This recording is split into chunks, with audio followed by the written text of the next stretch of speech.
Hello, everybody. Hopefully this isn't as jump scary as the last one. It's us. We're back with Devlog 2. Yay! Yay! It's me, Cecilium, and I'm joined here by Imai, the main artist of Obit. We're both the co-creators, if you do not know that already, and Imai made this cool backwards ticking clock for the Discord because we got boosters. Thank you, boosters. So let's get into it. So this is just the overview of the update. So the update will go as followed. We'll recap on what happened since the last update. We'll then also tell you a bit about how the script is going. There's not much on that. Then the main bulk of it is coding because we don't really want to show you the code outside of this. And then we have some additional art things that are happening, which are pretty cool. And then obviously going over some issues we've had recently and the main issues of the project still. And then finally, the community, what's been happening with you guys, and what's some cool things that could be coming up soon. So, first things first, we have these cool wallpapers. So these two images on the right were the wallpapers that we teased in the last update, and look at them, they're so cool. Yeah, I had the idea for the PC one at the top. Mm-hmm. You know, the brain scanning modulation and just random Herbert image in the background. It's a little reference to something, but... So this one's called, what is it, routine maintenance? Yeah. He's just tweaking a PBF guy. I was showing, like, how Guy gets fixed. I couldn't really show, like, anything, like, open or anything, because I didn't want it to be, like, too, I guess, gory in a way. I don't know if this would count as gore because it'd be just like robotic parts, but he's just sleeping. He's just sleeping. Yeah. He is. He's like some drool, and there you go. He's like under anesthetic in this, basically. Yeah, and then we have the one that I suggested, which is the Herbert meeting Herbert. What's it? Self-fulfilling prophecy, or the gift is what it was originally called. And this one is very law heavy, and I'm not going to spoil anything. But this actual blanket, cool reference. This is the blanket that was, I think it was on top of the popcorn machine, right? Yeah, it was the popcorn bomb, like the tarp covering it. Yeah, and it's also the one that Herbert has in his character card, you know, past Herbert. And then we have cool silhouettes, and you can get these in different versions, which is really cool. Someone in the community asked when we were going to do mobile wallpapers, and I was like, oh, I should do phone wallpapers, huh? Huh, mobiles exist? Crazy. I forgot about the phones for a second. So I ended up doing a bunch of phone wallpapers. Mm-hmm. Moving on, we also had some room art. Let's go! So, we had the EPF HQ made by Hugo. Well, it was a collaborative effort between Hugo and I. Yeah, but it's mainly Hugo's sketch and then Imai's shading. And then we have the ice cave, which looks extra shiny. I actually can't really remember the progression of the art for this one, Imai. So, but it was Hugo's sketch, right? Hugo's sketch with some goofy fluffies. It was Hugo's sketch. Then Hugo did the line art and the colors. And then I basically, like, you know, fixed some colors that were a bit off based on, like, what I had before. And then I shaded it based on that. Okay, nice. So it's similar to the HQ. Hugo did the it's basically just the HQ, but yeah. I can't remember, because how Imai and Hugo go about it is that any of them can actually make the room, as long as it's not a room that is relating to one they've already made, if that makes sense. And that Hugo is trying to match Imai's shading. So I think in these first couple of rooms, Imai just goes and shades it herself, so Hugo can get the confidence. Mm-hmm. I did end up doing the cut-out box that you see on the myself. Oh, the, oh, yeah. Uh-oh. Is this an actual hidden sneak peek by accident? Oh, no. Uh-oh. I forgot. I guess where is the box asset? Is that on the drive? It's on a previous frame. I guess I exported the wrong frame. Uh-oh. Okay, sneak peek. Sneak peek time. The box gets taken or something. Who knows? Anyway, moving on. So, speaking of the script and pain, Imai came to me and was like, hey, these side character stories, they're kind of all hard to write because I don't know how the EBF timeline actually is. And even though this is our own canon, and we have like changed it a lot, we now realized we have to base it in the canon of the EPF as well. So we have to go back to the beginning and see how we can make the EBF from what Club Penguin was. Yeah. I think previously we just had this is what happened that year, right? Mm-hmm. But when I was trying to write the characters, especially like characters like Tusk, where the dojo wasn't always there; it was built by Sensei, and then he like left to mess around in the wilderness or something. I was like, I didn't know that. Which is it's crazy, by the way. Tusk just woke up and was like, "Oh, there's a big goddamn dojo here." Crazy. Yeah, it was like I just love how both Sensei and Rockhopper built something like completely insane on their own and was like, see ya, and left. Speaking of the Big Red Pirate, he was awful. Basically, when we were making the EBF, we kind of just accidentally thought of it like, oh, Herbert's already in power, right? But then we had to look of like, how does he get in power? And that stinky pirate almost ruined everything. It was pain. That pirate got busy in 2007. I had to put all the canon stuff together, right? And he left and arrived on the island like 7 times in that just 1 year alone. Mm-hmm. And like, there's a crucial story event where the EBF sends something off of the island, and if someone finds it, it's gonna cause issues for Herbert and the EBF. So Rockhopper just dilly-dallying going off the island 7 times is real like stressful. And yeah, but we think we found a way around it. Yeah, so I don't know if you're ever gonna find out what the EBF do to the pirate, but who knows? So how have we actually structured the EBF timeline now? So we have the obits. So what that means is basically green obit is the time the player and Herbert go back to. This is the time the game takes place. Then we have the good future, which is the blue obit, the present day. There's also a red version of that, but you know, it's easier to show that the EBF actually come from like a later time. So 2005 to 2007, we have got it like pretty much complete. The EBF timeline is pretty solidified. And then 2008, we have some ideas on maybe what the EBF could have done to, you know, gain more power, to eliminate certain pirates. Then we have just the regular canon still mapped out that we're going to go over and change. And then we have our original ideas. So, you know, oh, Herbert's finally in power. Now he can do all this crazy stuff. But obviously it's not like concept complete. Luckily, the further we get from 2005, the less we have to rely on the canon timeline as much, other than like stuff out of the island's control, like weather, like the storm. I think no matter what, a storm's gonna happen. You know? Every Halloween. I don't think they can stop a storm from happening. In 2012, scoring came in, then a meteor came in, then like a billion things happened, and all outside of the island's control.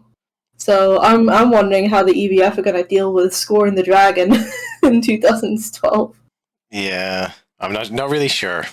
They might enslave Scorn, who knows? Or they might just never meet him. Who knows? It could just change.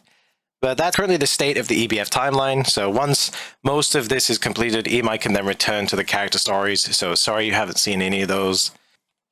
Yeah.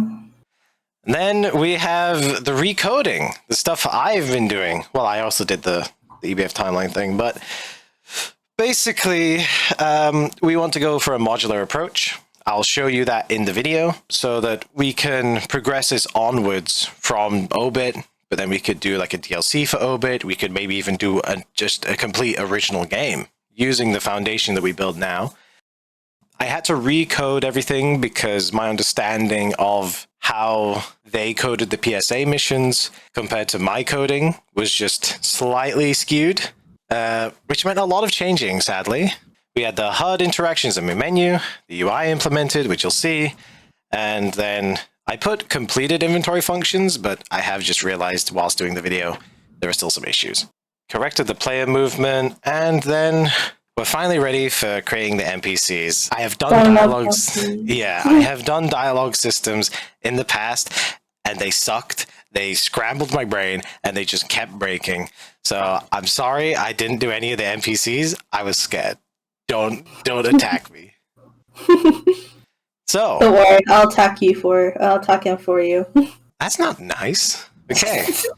Well, anyway, here is the coding video. Me and Imai will poof out whilst you guys watch it. Hello, welcome to the coding devlog video 2. First off, as you can see, we have some cool looking UI now. Last this was seen, it was actually in the slides of the previous update. However, it's gone through multiple iterations that we tried to get like screen ratios correctly and stuff, and it's still unfinished. We have these arrows that are misshapen because one of them is there for gameplay reasons of being easy to hit, while the other one is there to maybe look a little bit better. They may change, who knows. But other than that, we have the inventory, which is looking pretty nice. It is a bit finicky.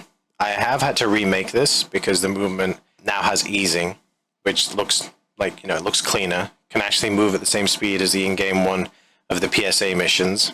The finicky part is this black bar. Sadly, we can't have it like in the PSA where if your cursor goes below the inventory, it moves up.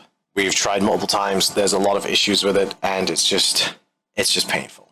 So hopefully we can figure out a way around this, or it doesn't feel too bad. If not, we might have to do a toggle thing, like with the phone, how when you flip it up, it stays up. That might just be a better course of action.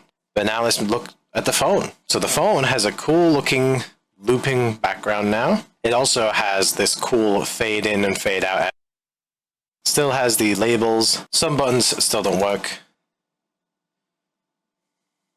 But we have the tools. You'll see some art assets of this later.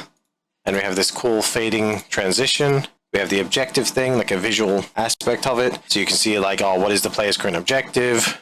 Which chapter are you in, of which act? And we'll show like percentage of completion. So if you're wanting to quit the game, you can be like, okay, well, am I close to the save point or not? Teleporting doesn't work. Audio transcript, we haven't got dialogue. Load and settings have actually been moved up here because it makes more sense, and these will be replaced. So let's continue with the menus by looking at these things. So we have the help button, which is seen similarly in the original game, as well as the exit button. The original PSA didn't have a settings cog because obviously it was a game within a client already. They probably had to optimize it for the actual web, in addition to the fact that it would have been more effort. But let's take a look at these menus.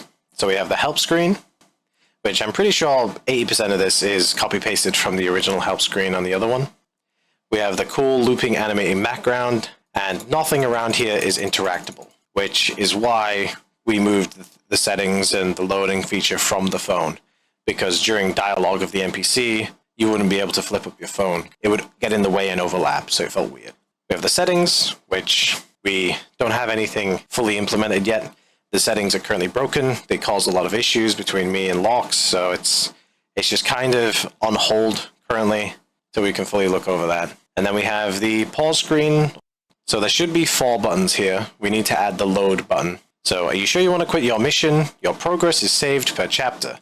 Last save was at X and Y.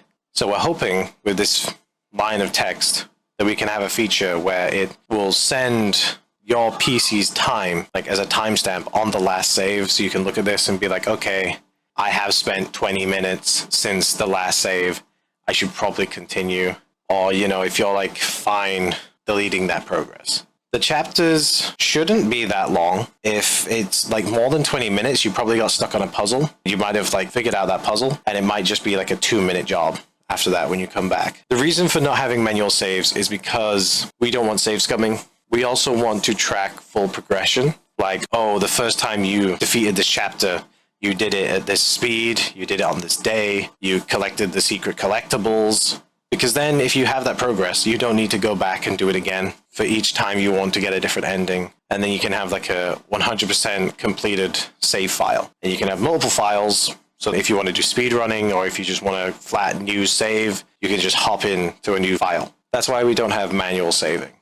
These screens actually fade between each other. So I can actually like click the pause menu and the help menu, and it'll just fade in and out between. Obviously, nothing in the settings. And it'll fade back to the original game. So you can pick whichever one, and there you go. That fading is what actually helped the phone. So we could actually like, get the phone to do fading stuff. Also, we've decided to veto this X button for just another toggle down instead. It just felt nicer. Okay, so in the original update, I showed combining of two items to make like a key to enter the town. We have that here, so there's this like orb. This item requires a purple key. We have a blue Gary, and we can click on this thing. This item stinks of coffee. I need something more fragrant. So clearly this is the wrong item. And I'm also displaying that we have... Okay, there we go. I'm also displaying we have relative like float text. So I can click on this and it's like, oh, needs a key, but if I use an item and it's a related item, it'll say, oh, this item is too serious. I need something more relaxed. So it has specific text depending on what item you have. So let's just go pull one of these dots from over here.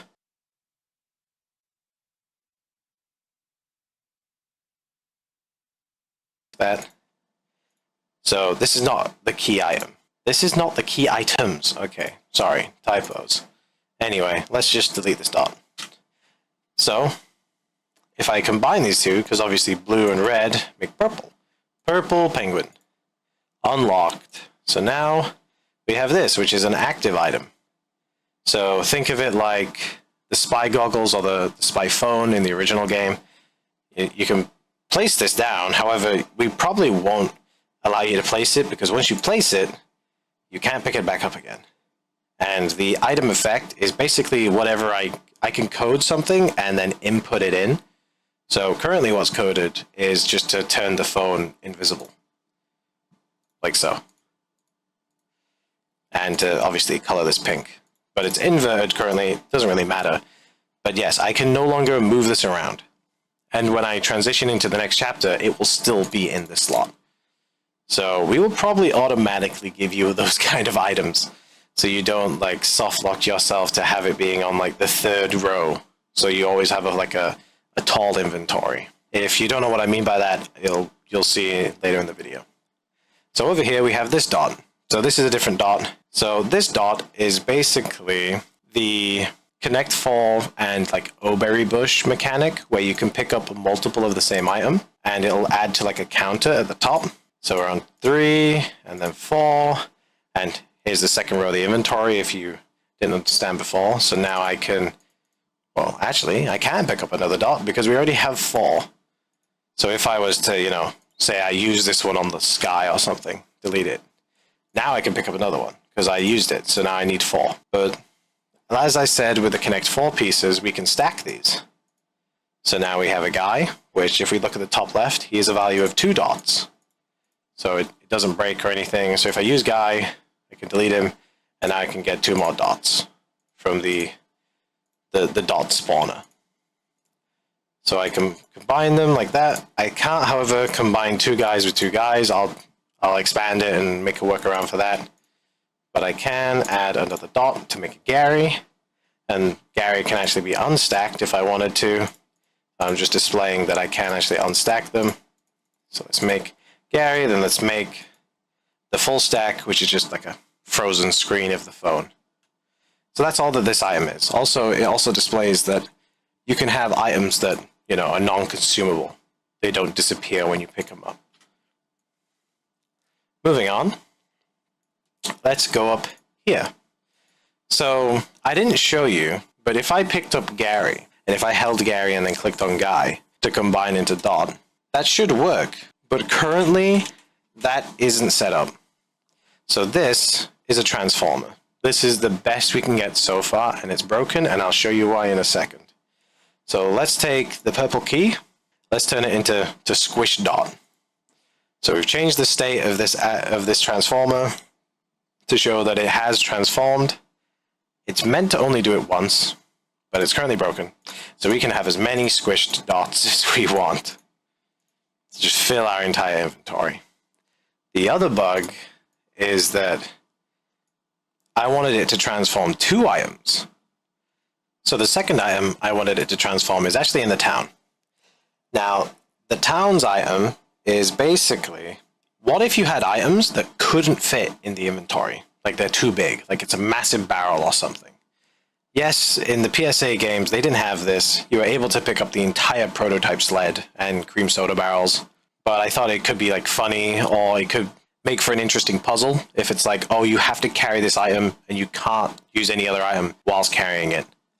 What's the big item in the town? Well, why not the town itself? So now we can carry the town. We try to put it in my inventory. You can't store the town. How are you even holding that? We can go to this transformer, and when we click it, it doesn't work. It gives me another squish dot. So let me just demonstrate the main menu feature so I can refresh this.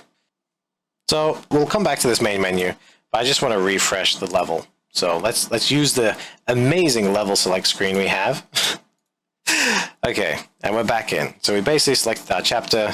Our save data didn't transfer, or it reset. So now let's go pick up the town. Let's come back. Let's go up here, and then let's use the transformer. And there we go. It worked. We now have teeny tiny town, which we can now store. Yay! And that's why this dot is up here, by the way, because now we can have an endless item without worry about item count or anything, so we can get the max level of inventory. Another thing that was in the original game, which was a bug, was that, let's say if you just deleted all these, like you used them all, you stacked them all, combined them all, whatever, clearly we have only 3 items. There are clearly more slots than 3 items. So the inventory would actually close and trap these 2 dots forever. But as you can see, I've got it coded so it doesn't actually do that. So now we can have teeny tiny town constantly at the bottom of the inventory, but as soon as we lift up, it's going to snap it straight back down, and now you only have 1 slot again. Every time I think about that feature, my brain's like, some speedrunner is going to abuse this somehow, who knows. But anyway, I think that's nearly everything here. Just one last thing within the actual level, and that's this green dot and this orange void. Basically what this orange part is the edge of the world. It's the outer bounds area. To make the loop look seamless, we have an extra image, is basically what this is.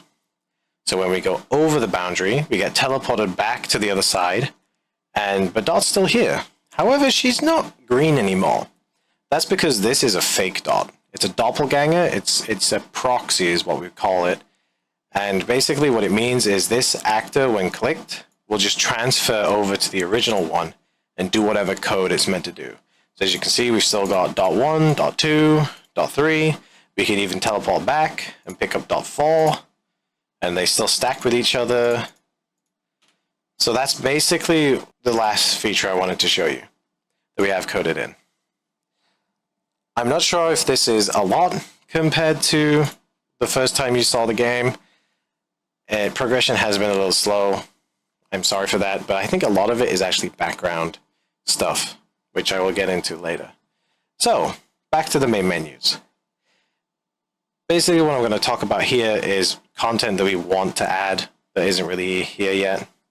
So work in progress and behind the scenes stuff. Basically what this is like, oh, let's say we were planning some sort of story event, but we had to scrap it and we can't reveal it because it has major spoilers. That can go in here. Imai trying to draw something and animate breaking apart. That can go in here. A lot of like just a lot of stuff in making Obit that we thought was like cool or interesting that maybe we could show. But basically just go into here. Like the old, oh my god, the old script 1 that was 4 years old now. That could maybe go in here, who knows. The credits, because obviously we want to credit people who helped this project. And then we have the character cards, because the character cards are like crucial to the game. We want to be able to give people the information on the characters if they've never heard of Club Penguin or they don't know anything about the EBF timeline or anything. In the beginning, the character cards will be like, just a basic, vague description of the character.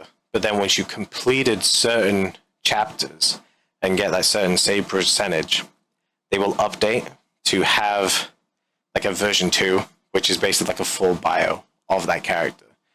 We may exclude certain aspects if we think we can later make a DLC or like a comic about them or something like that. And then we have stamps. We do have achievements already like written down. Obviously, these are all bonus features. They may not even exist, so don't get super excited about them. Again, we have options.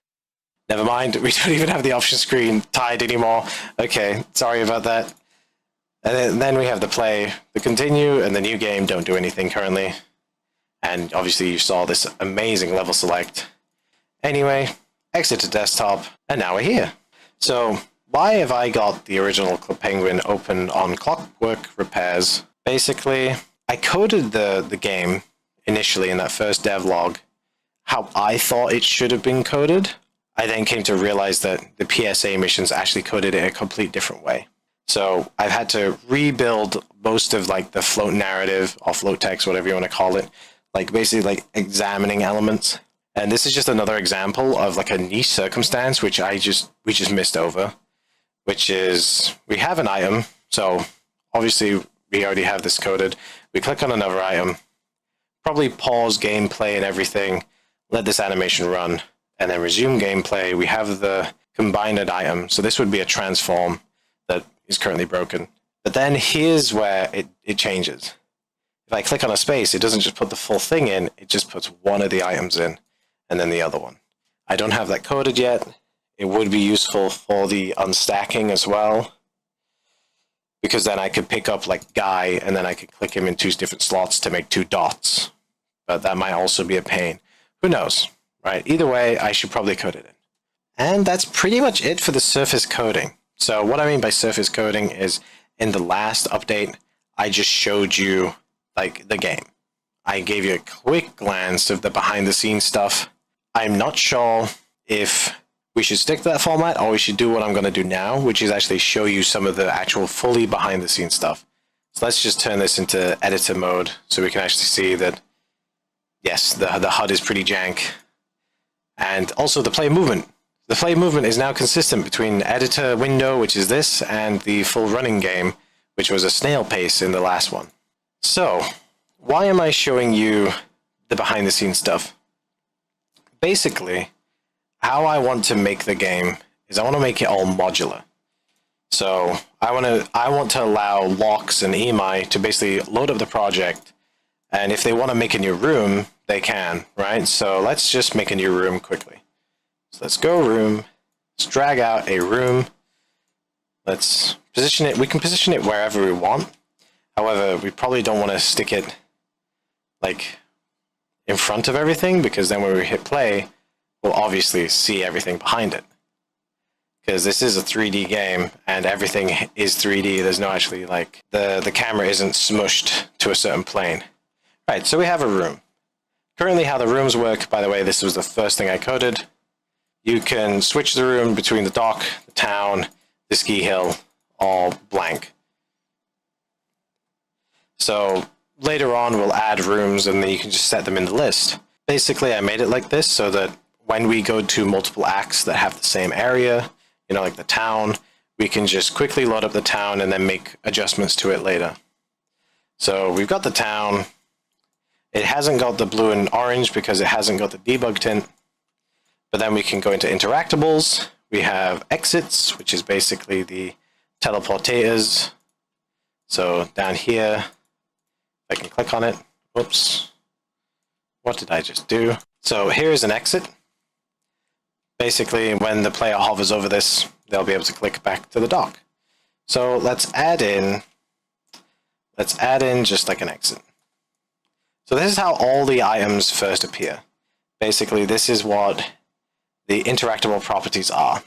And then we can add a state.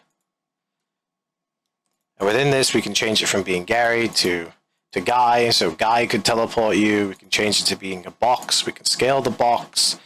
So yeah, we have a lot of features in here. What items it relates to, how it should function, does it function, what happens when it functions, all that jazz. So that's basically how I'm coding it. So it's a lot of, it's additional effort, but basically if I code all this now, it's like coding 80% of the game, and then the rest of it, like all the story and stuff, Locks and Emai can go in and just set up the levels and then just implement using this all the actual like story and dialogue and mechanics.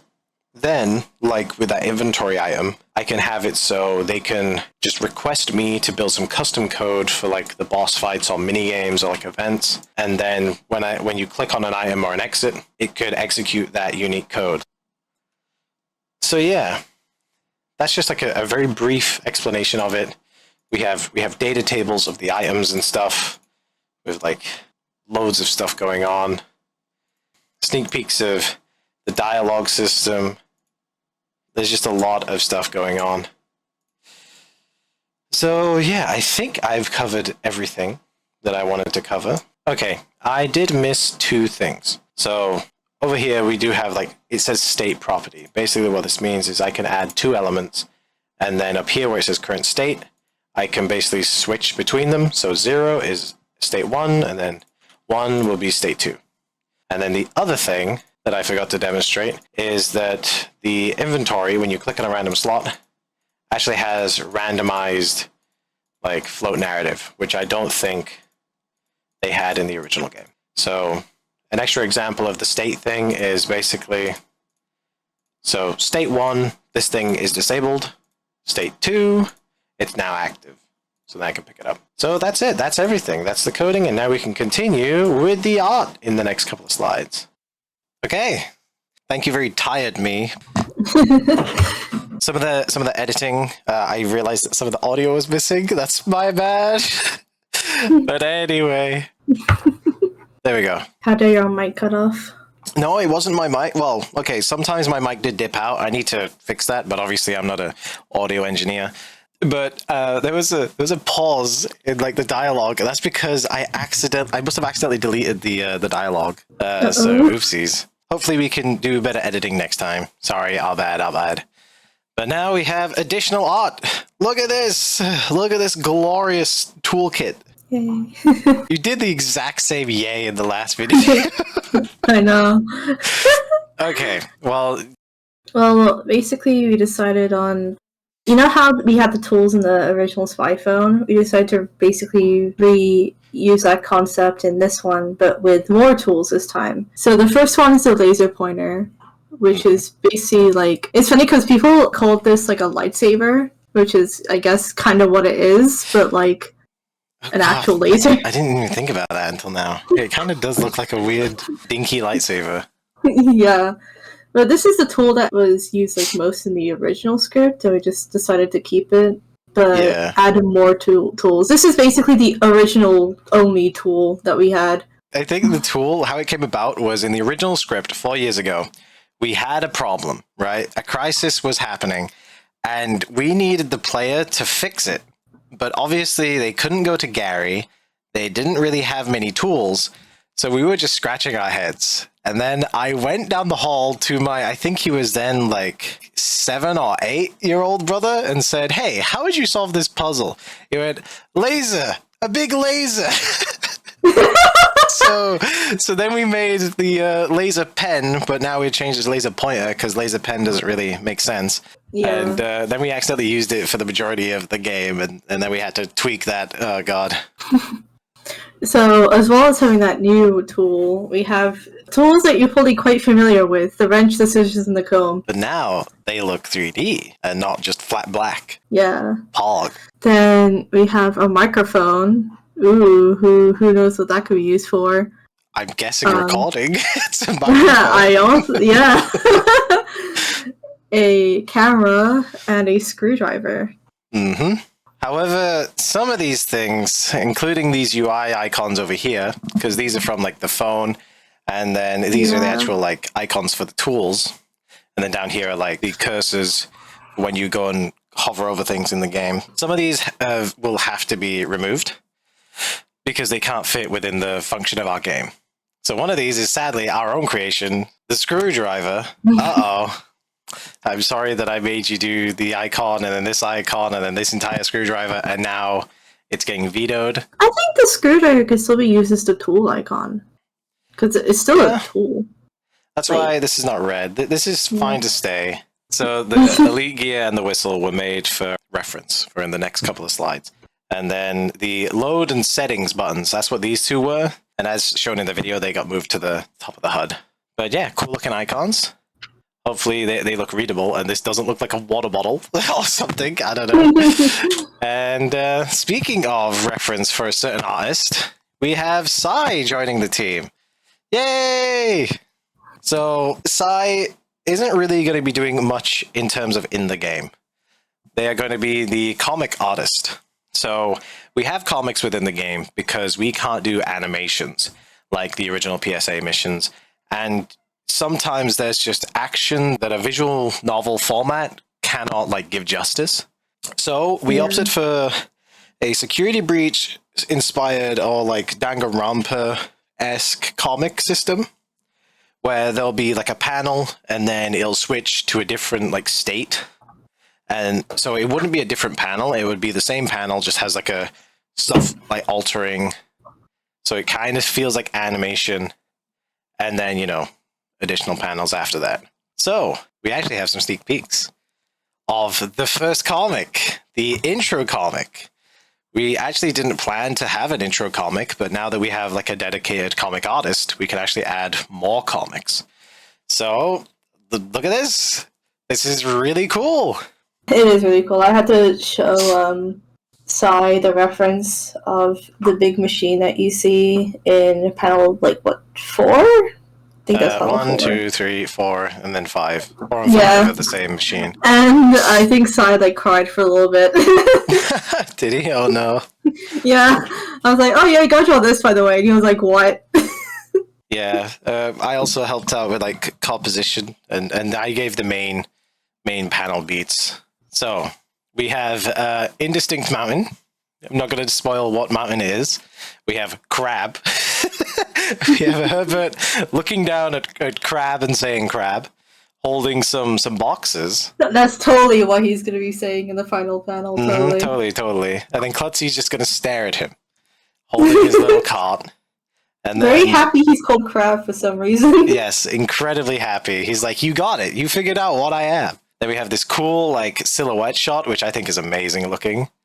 The nice eerie glow of this certain machine. You guys could all probably figure it out. And then we have this panel. So Sai actually didn't want to go with what I was pitching, and he decided to make it so that this was actually a full art panel, which I think is cooler now. And we have Herbert being extra evil with all his stacked boxes. The evilest of them all. The evilest boxes of them all. Yeah. But this isn't the only page, because we also have extra pages. These are not lined, however. Sai's PC just keeps exploding. And here we have the icons that were referenced. Yeah. And I'm gonna die, bro. You're gonna die, bro. So we have... What are they gonna die to? Who knows? Who knows? So we start out with a really cool perspective shot, which I pitched, and Sai was crying, and Imai said it was going to be pain. So to help him, I 3D modeled it with Ball Gary. We also, apparently there was a Club Penguin Minecraft map that existed, and we tried to get into the EPF HQ there to see if we can get like a shot there. Yeah. But the problem is that the tutorial took forever. We couldn't figure out how to get into the EPF HQ, and I'm pretty sure even if we did, it would have been the modern HQ. You know, the one like post-blackout. It was a competition of who could get there faster. Me 3D modeling it, or Sai actually going through the Minecraft server. So after this panel, we have You're Gonna Die Bruv panel, where Gary looks up at the field ops terminal. Then we have the phone. And then we have a blurry background, which I thought was a cool addition. I did not think about blurring anything, giving anything like depth. So this is cool, because originally it was going to be like an impact, jaggedy shape. This is amazing. That panel is one of the it changes like image panels. Yeah, I mean, a lot of these, like Gary's going to swivel in his chair in this one up here, and spit out coffee. Yeah, so Gary's like panicking, calling someone, and then we have the time instability monitoring equipment 3. It's meant to be 3000, but who knows? Maybe Gary forgot some numbers. So the comic design is based on like the actual Club Penguin comics in real life. Well, the page numbers specifically. It's like a fusion between the Club Penguin magazines. You know, like when you go into the catalog and then you pick stuff out, and the actual real life comics where everything like has a thin border and the pages are the puffles with silhouette with a number in the middle. Yeah. So the frame is made by Imai. The actual like art is made by Sai. And the design composition is 60% me, 40% Sai.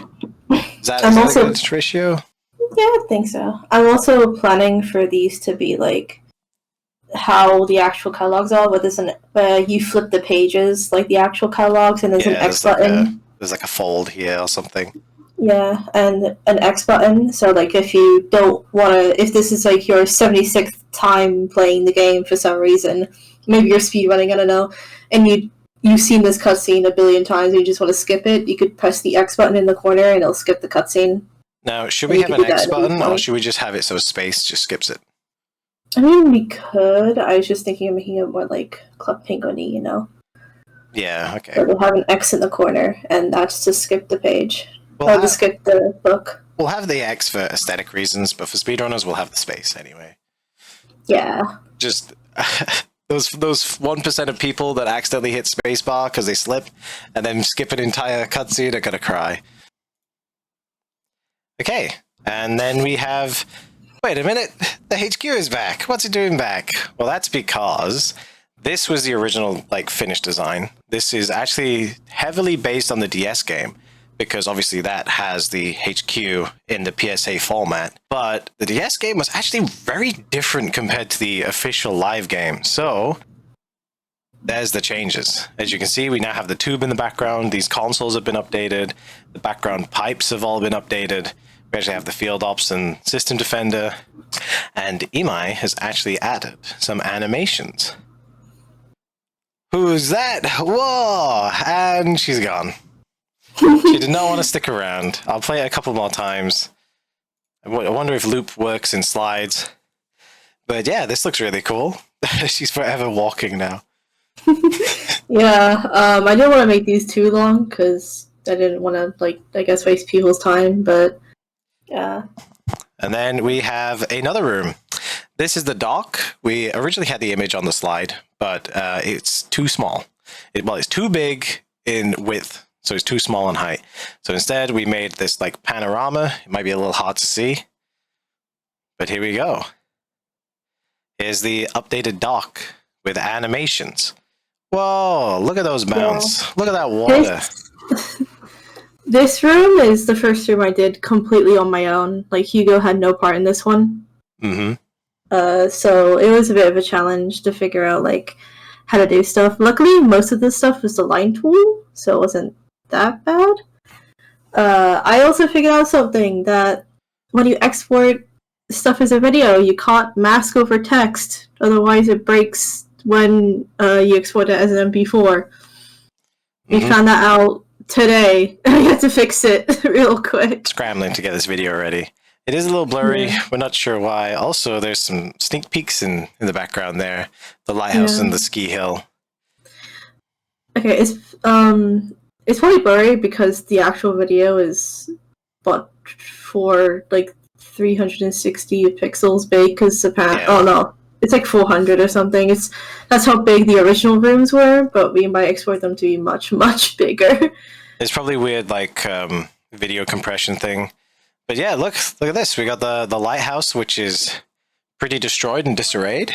This is because in Canon Club Penguin, the lighthouse was damaged in a storm, and later got fixed. You wanted to reflect that in the actual thing, which we use like references in the actual like newspaper, because there's newspapers about it, and I added the caution tape because I think that had been used there.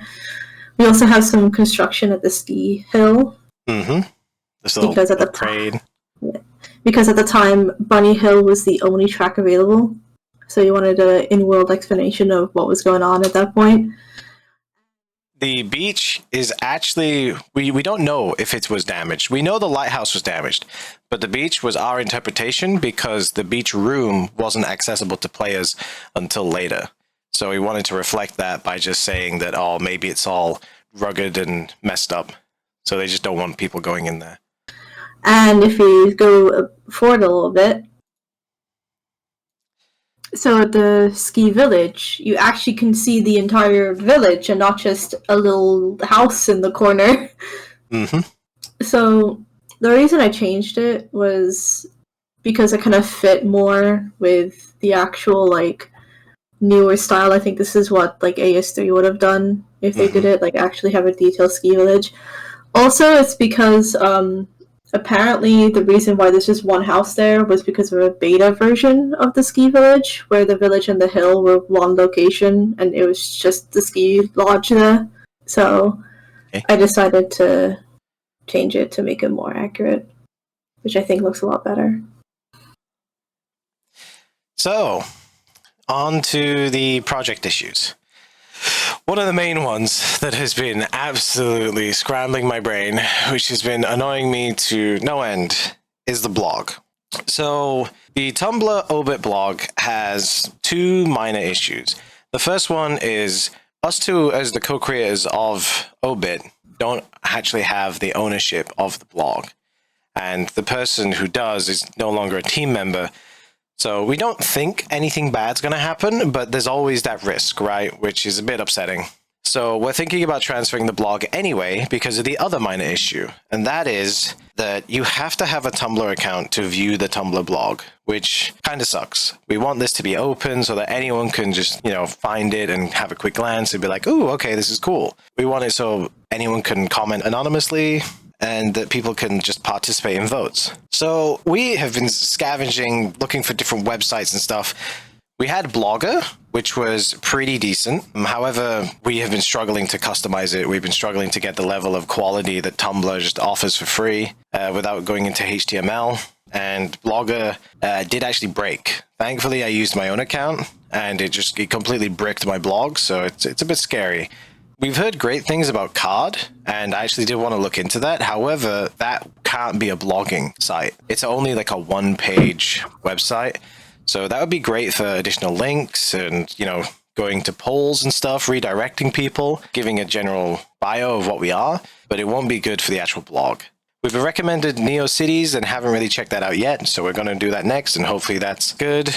And then we also have Straw Page, which I forgot to write down, which is the red smiley face. I briefly looked at it, but I didn't go in depth. We will need someone to help us make that.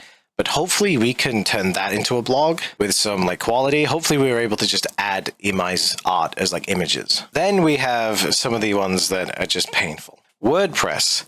I was so hopeful about WordPress after all the comments I read. It is terrible for customization. You literally can't change a color without upgrading to premium. That sucks. We can't do dark mode, for Christ's sake. What? Google Sites, I have tried doing it a little bit. It seems plausible, but it seems like it's going to take a lot of effort. And then Wix, tons of issues with performance and stuff. And it could be a potential if NeoCities and Straw Page aren't good enough. We also don't have someone who can dedicatedly work on the blog. Then general slow progression of the project is because I have started doing some work experience. So I've been every week going off and doing that now. So my time is a bit more limited. In addition, the management side needs to be relooked at as well because we hit some snags and some issues with the art, needing to rethink of how we go through it because we made some rooms, but they needed a lot of iteration and it made the team feel bad because it was oh, but I thought these rooms were finished kind of thing. And that was a slip up on my end. I forgot to structure the art like how you would a 3D game where you go block out first within the engine and then, gray boxing and building up until then you finally add textures and all that at the end. So we basically kind of need to do that as well, starting off with sketches of rooms so that I can lay them out in the engine, make sure the camera's right. Then we build it up with line art and then shading and then animation. Finally, copyright in Disney. I didn't really want to mention this again, but yeah, so the issue is that we're still using Club Penguin concepts, which are copywritten. We have thought about the best course of action for the project and for us. And currently what it seems to be is we should continue making the game, get like a demo or something ready to potentially show Disney. I'm not really sure. It's very gray. Everything's very gray and it's hard to parse it. But I can confidently say, like in this recording, we would never monetize or merchandise any of Obit, any of the EBF or anything like that, because obviously it's not ours. We just want to make a cool game because the PSA inspired us, and we want to do this for education of learning how to make a game. Like, I have never coded before. I've now done a lot of coding, and this is actually quite fun, and it shows that I can actually make a game like independently if I wanted to.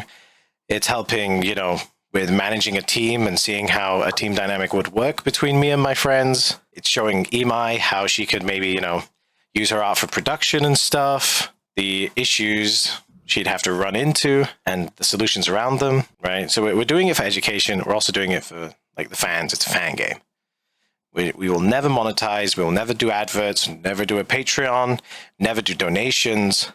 The only time those things would ever come out is after we have started working on or have published our own game. It may use workflows and like systems from this, but those systems are created by me.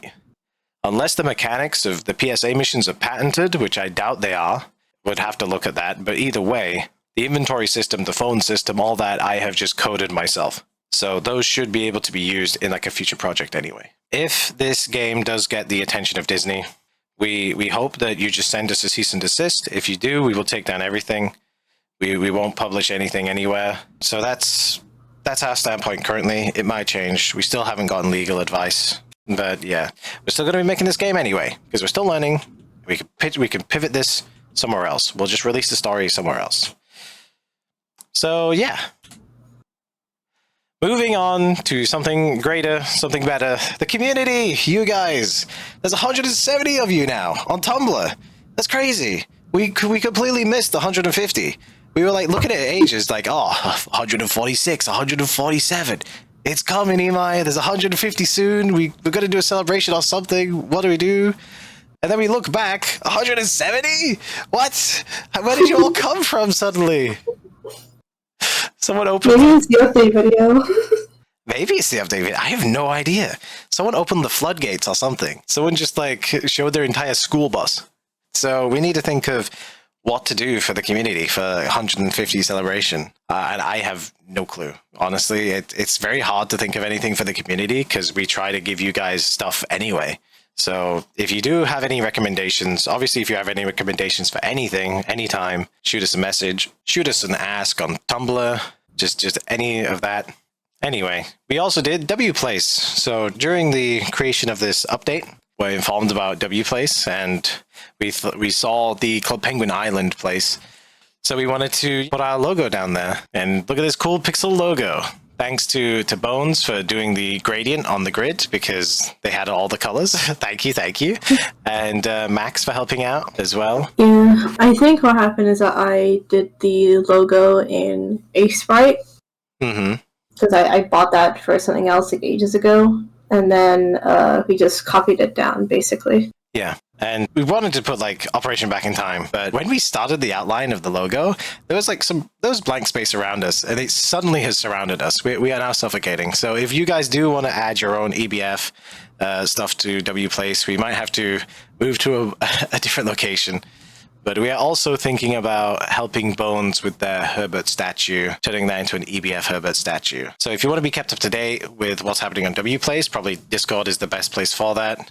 Depending on how long WPlace lasts, we might add a Discord channel. Not sure. I mean, it'd be cool to make like new sprites if we ever want to do anything with it. Like if you want to ever add any more like pixel art, I could try working on my sprite art stuff too. Oh, okay. So yeah, it'd be cool like converting the sprites we have and stuff into pixel art. Or maybe just making custom pixel art. Who knows, we might need to do pixel art in the future. Okay, yeah. And we've also had some really cool lore being placed in the Discord, people's OCs and like alternate universes and stuff. It's been really cool to see. I think some of them are in the art showcase later on. And then we have the participation. So basically the NPC form and the character card competition thing. The results are coming soon. We have them, we just need to compile them into a nice looking format because... And then we have a community ideas channel that we created to have some ideas of like what we could do in the future. So an art fight. I'm not really accustomed to art fights. Do you want to explain what it is, Imai? I don't really know either. I never attended one. Okay. There's an art fight. Thumbs up. Maybe. Okay, we need someone to explain an art fight. Probably Sai or Hugo. Or All somebody. I really know is that there's two teams and they fight against each other by just drawing each other's OCs, I guess. Anyway, we also have April Fool's like mission. So a lot of people have talked about a dating sim. We're not making a dating sim, at least not a full one. But when we do have all the coding and all the base functions in, and if Sai and Imai are willing to make sprites, God, writing Herbert's dialogue is going to be terrible. If we do that and we, like, you know, we're in a position where we can actually make an April Fool's, like, or Valentine's Day mission thing, that would be funny to do. It would be, honestly. But yeah, so that's not happening anytime soon. But that is... EVF dating sim, where there's hidden EVF lore or something. I mean, there would be, like, EBF lore in it, because, you know, by then we would have had the EBF timeline, so the characters would be fleshed out, and then you could ask them questions like, oh, how'd you join the EBF? Oh, well, the lighthouse is broken, and I just wanted to help out. Okay, we'll leave that up to interpretation of who that is. And then some other secret or tough things. So things that we don't want to announce because we don't want to get your hopes up, and we don't want to be, like, locked into doing it, you know, if people get too hyped about it. So, let's go on to community art. We have character cards. Not as many as last time, but that's completely fine. We have 2 cool character cards. We have the Never Waking Nova. I'm pretty sure this is one of the ones that had that massive, like, paragraphs of lore, right? Yeah, the Nova Jaded one. Paws.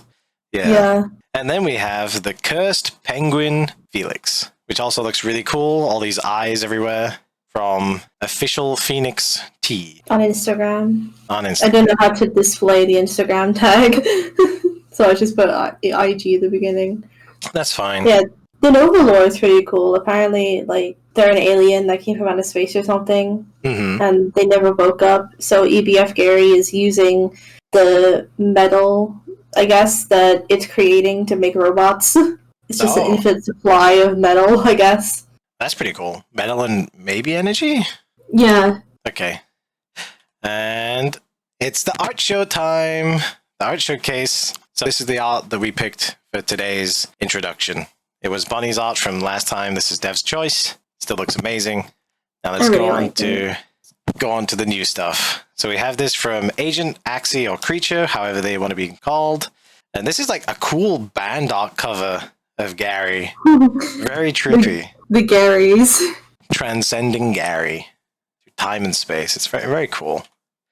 Then we have Victor coming in with some humanoid EBF rookie. This is crazy. EBF characters getting humanized. Cool. They do look very cute. Look at him. If Clover wasn't a puffle, but like an animal instead, what animal do you think Clover would be? Small, timid, shy, loyal, clever. What animal came into your mind?